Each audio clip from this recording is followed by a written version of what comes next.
le maître de 5 chiens de race Lhasa Apso avait contacté Crité Mama Rescue, une association basée à Ruskin en Floride, parce qu'il ne pouvait plus les garder.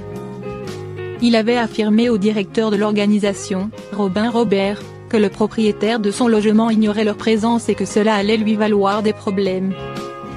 Les bénévoles n'étaient évidemment pas ravis que des animaux soient séparés de la propriétaire, mais ils se disaient qu'ils présentaient le profil idéal pour être adoptés facilement par la suite.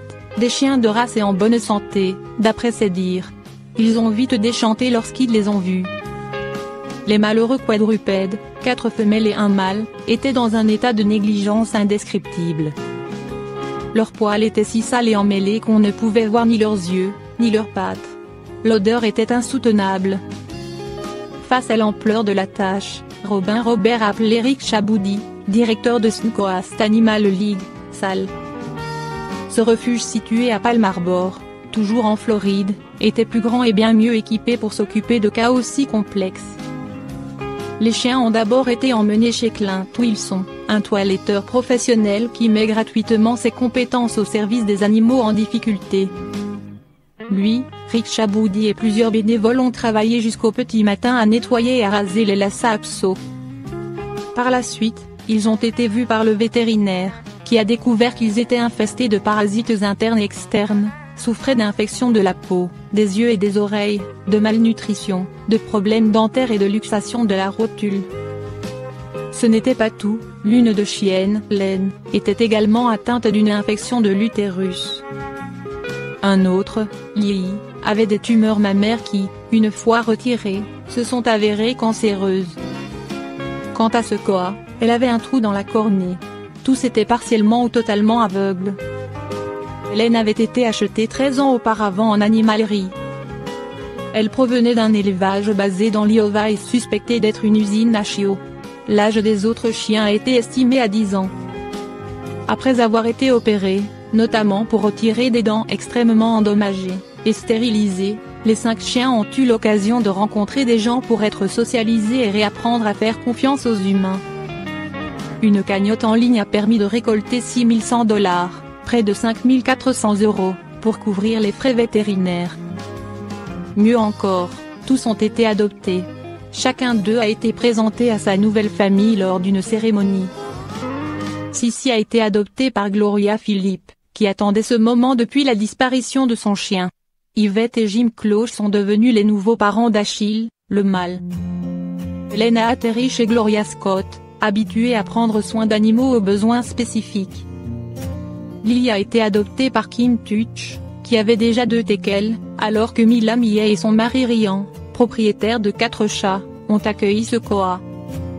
Comment changer l'alimentation de mon chien? Votre chiot devient un chien adulte, ou votre animal a été stérilisé. Ce sont 2 cas de figure classiques pour un changement d'alimentation chez le chien. Dans ce cas, pour ne pas heurter le système digestif de votre chien, il convient de lui préparer une transition alimentaire en douceur. Le chien n'est pas un animal très difficile en matière de choix alimentaire. Il a tendance à apprécier le fait qu'on lui donne plus que ce qu'on lui donne à proprement parler. Mais il est tout à fait possible de développer le palais de son chien, ce qui peut l'amener à avoir une alimentation variée.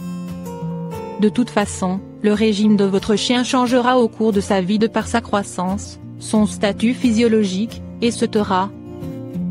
Il est donc nécessaire de savoir réaliser une transition alimentaire. Voici tout ce qu'il faut savoir pour changer l'alimentation de votre chien. Pourquoi changer l'alimentation d'un chien? Le tube digestif, estomac, intestin, foie, s'adapte lors de la digestion, en fonction du type d'aliment qu'il a l'habitude de recevoir. Plus l'animal a un régime varié, plus il supporte un changement brutal d'alimentation. Et à l'inverse, un chien qui mange le même aliment depuis longtemps sera plus sensible à des changements. Il existe plusieurs modes d'alimentation pour les chiens, industriels ou ménagers. Le régime industriel est soit sec, croquette, ou humide, pâté et gelé. Il existe de nombreuses gammes de régimes, de plus ou moins bonne qualité.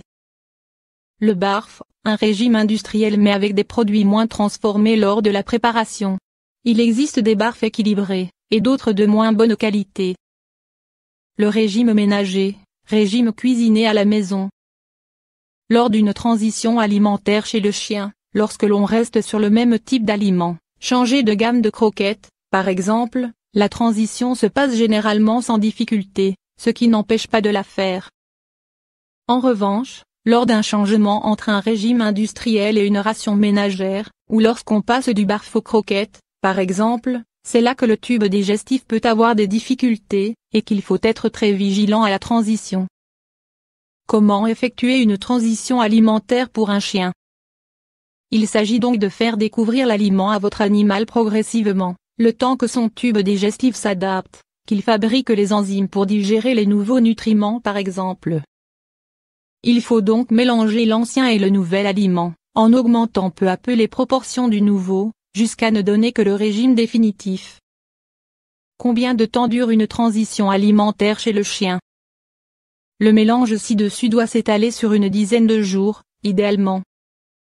Un protocole souvent proposé est par exemple 2-3 anciens aliments, 1-3 nouveaux pendant 3 jours. Moitié/moitié pendant 3 jours. 1-3 anciens aliments, 2-3 nouveaux pendant les 3 derniers jours. Puis passer définitivement au nouveau régime. Il est très important de réaliser une transition alimentaire pour chaque changement de régime de votre chien. Même si votre chien a déjà eu ce régime par le passé, il faut qu'il se réhabitue à le digérer à nouveau, et il faut donc recommencer une transition. Les probiotiques sont des compléments alimentaires qui peuvent être utilisés quotidiennement, ou en cure, autour et pendant les transitions. Ils apportent une diversité microbienne au tube digestif, ce qui le rend plus apte à réaliser une transition sans complications.